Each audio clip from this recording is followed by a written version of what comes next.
మకర రాశి వాళ్లకు ఈ వారం తాము ఏవైతే ఆశించుకుని కొన్ని కార్యక్రమాలు చేపట్టి ఉంటారో వాటిల్లో మంచి మంచి ప్రయోజనాలు పొందుతూ ఉంటారు.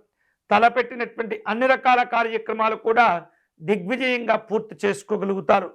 కుటుంబ పరంగా, సంఘపరంగా కొన్ని అంశాల్లో ఈ వారం శ్రమ పెరిగేటటువంటి సూచనలు కనిపిస్తున్నాయి. మీరు ఆశించిన ఏవైతే చేపట్టిన పనులుంటాయో వాటిల్లో పెద్దవారి యొక్క సహకారం అనేది చాలా మీకు ఉపయోగపడుతూ ఉంటుంది. అలాగే వృత్తి, ఉద్యోగాలు, ఇతరమైనటువంటి వ్యవహారాల్లో కొంత పురోభివృద్ధి అనేది వారం మధ్య నుండి ప్రారంభమయ్యేటటువంటి సూచనలు కనిపిస్తూ ఉన్నాయి. నిరుద్యోగులకు ఆశించిన ఉపయోగపడేటటువంటి సమాచారాలు తెలుస్తూ ఉంటాయి. స్నేహితులను, బంధువులను కలుసుకుంటారు.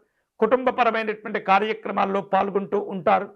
ఆస్తి వివాదాల్లో ఎదుర్కొంటూ ఉన్నటువంటి సమస్యలు ఒక కొలిక్కి రాగలుగుతూ ఉంటాయి.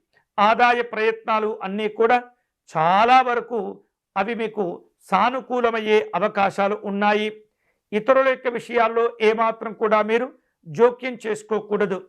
మీ వ్యక్తిగత స్వంతమైనటువంటి పనుల మీద ఎక్కువగా మీరు దృష్టిని కేంద్రీకరించేటటువంటి ప్రయత్నం చేస్తుండాలి.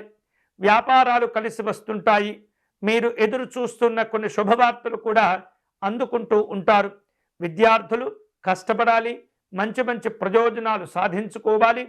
విలువైనటువంటి వస్తువులు, ఆభరణాల విషయంలో జాగ్రత్తగా ఉండటం మంచిది.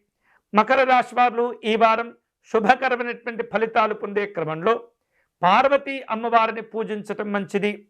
అలాగే అమ్మవారికి కుంకుమార్చన నిర్వహించటము, అష్టాదశ శక్తిపీఠ స్తోత్రమును పారాయణం చేయటం ద్వారా మకర రాశి వారు శుభ ఫలితాలు పొందవచ్చు. పేదవారికి ఈ వారం అన్నదానం, వస్త్రదానం, ఆర్థికపరమైనటువంటి సహకారాలు అందించటము, కాయగూరలు అందించటం వలన విశేషమైనటువంటి పుణ్య ఫలాలను మీరు పొందవచ్చు.